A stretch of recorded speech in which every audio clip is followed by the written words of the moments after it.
we had it all figured out. Indonesia memiliki sejarah panjang tentang bagaimana agama Islam masuk ke Indonesia. Dari awal mula sejarah masuknya Islam ke Indonesia, hingga menjadi agama dengan pemeluk terbesar di Nusantara.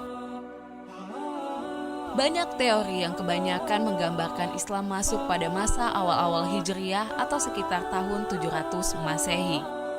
Dibuktikan dengan adanya kampung Arab atau pemukiman Arab di pesisir barat pantai Sumatera yang banyak dijumpai oleh para pedagang pada masa itu. Berikut ini beberapa penjelasan teori masuknya agama Islam ke Nusantara. Yang pertama, teori India atau teori Gujarat. Teori ini dicetuskan oleh G.W.J. Drewes dan dikembangkan oleh Snook Hornbloem dan kawan-kawan. Selain itu, teori India atau teori Gujarat ini juga diyakini oleh sejarawan Indonesia Sucipto Wirdyosuprato yang meyakini awal mula sejarah masuknya Islam di Indonesia adalah melalui India atau Gujarat pada abad ke-13. Banyak bukti yang menguatkan teori Gujarat ini.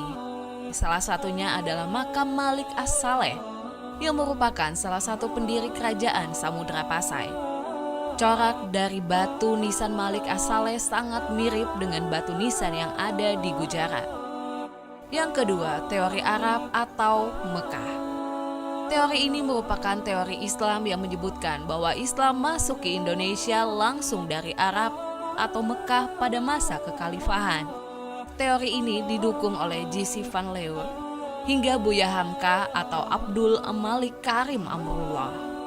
Pada bukunya yang berjudul Sejarah Umat Islam yang terbit pada tahun 1997, Buya Hamka menjelaskan bukti-bukti masuknya agama Islam di Indonesia. Bukti yang dimaksud Buya Hamka ini adalah berupa sumber dari naskah kuno Cina yang menyebutkan bahwa sekelompok bangsa Arab yang bermukim di pesisir barat Pulau Sumatera pada tahun 625 Masehi. Teori ketiga yaitu teori Persia atau Iran. Teori Persia ini didukung oleh Husain Jayadiningrat dan Umar Amir Hussein. Menurut Jayadiningrat, kebudayaan Islam di Nusantara punya banyak kesamaan dengan kebudayaan Islam di Persia. Salah satu contoh kebudayaan Islam di Nusantara yang mirip dengan kebudayaan Islam di Persia adalah kaligrafi yang ada di makam batu nisan di Nusantara.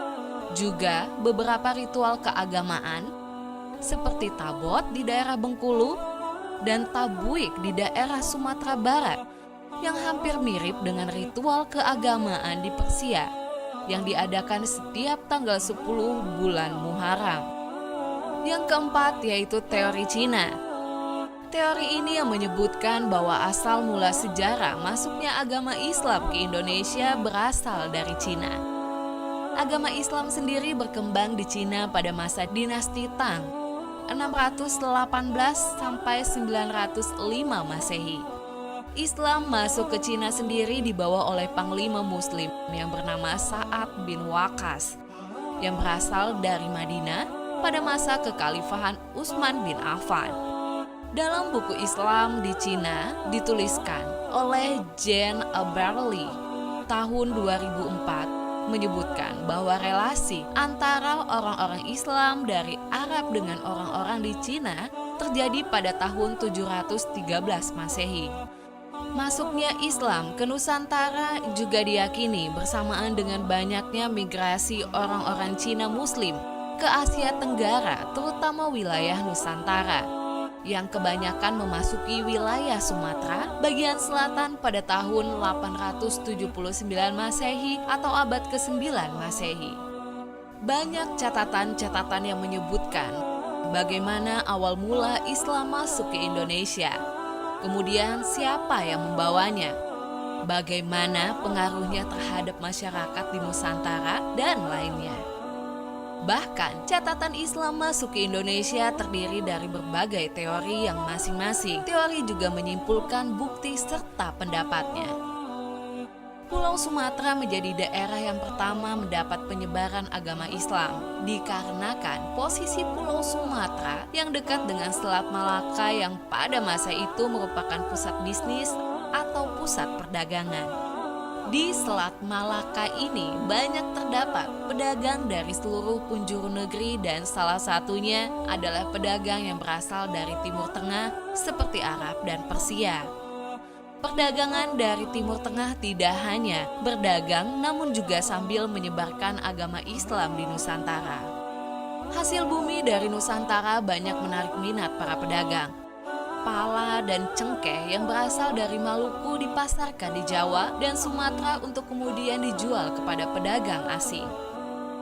Pelabuhan-pelabuhan di Jawa dan Sumatera sering disinggahi pedagang asing yang terkenal, yaitu Pelabuhan Lamuri, Pelabuhan Barus, dan Pelabuhan Palembang di Sumatera, Pelabuhan Sunda Kelapa, dan Pelabuhan Gresik di Jawa.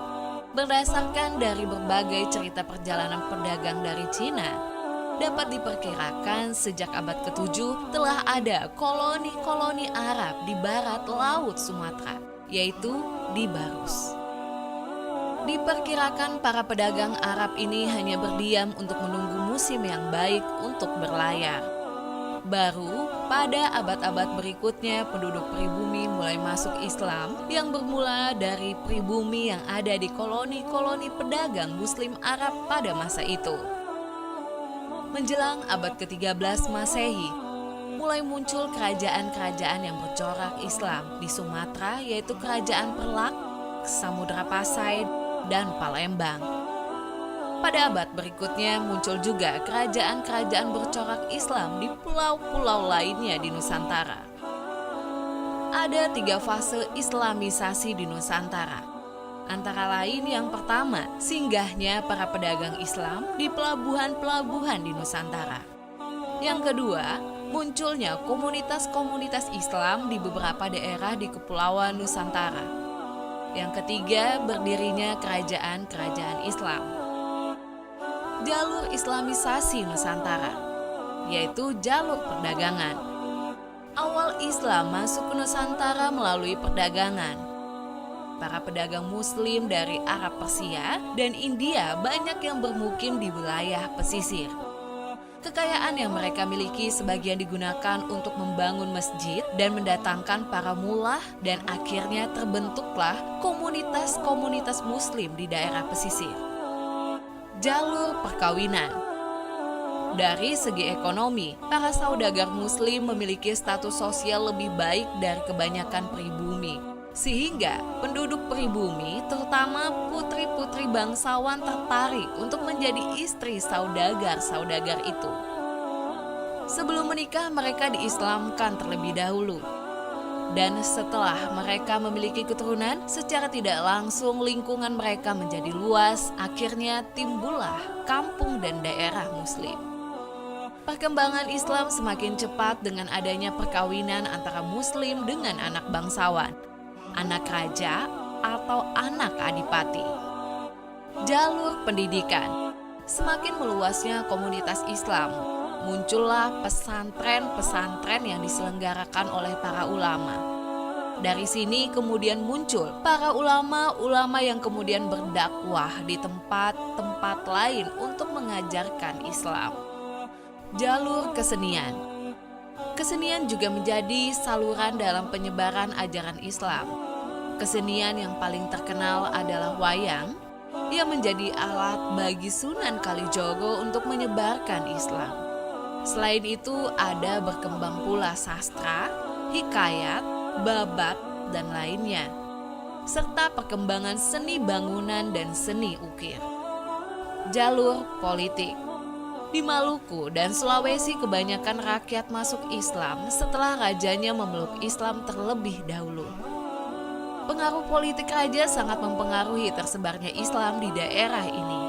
Sedangkan di Sumatera, Jawa, dan Nusa Tenggara, demi kepentingan politik, kerajaan-kerajaan Islam memerangi kerajaan-kerajaan non-Islam. Kemenangannya banyak menarik penduduk untuk masuk Islam. Anggapan teori tersebut tentu berdasarkan data, bukti, dan penelitian yang sangat banyak. Hal ini menandakan bahwa untuk belajar sejarah, kita membutuhkan banyak referensi agar menemukan kepingan-kepingan jawaban. Terima kasih sudah menonton video ini. Jika kalian suka, jangan lupa subscribe, like, and share agar channel ini dapat terus memberikan sajian yang bermanfaat. Dan jika terdapat kekeliruan, mohon berikan kritik dan saran melalui kolom komentar. Sampai berjumpa di video berikutnya. Thought we had it all figured out.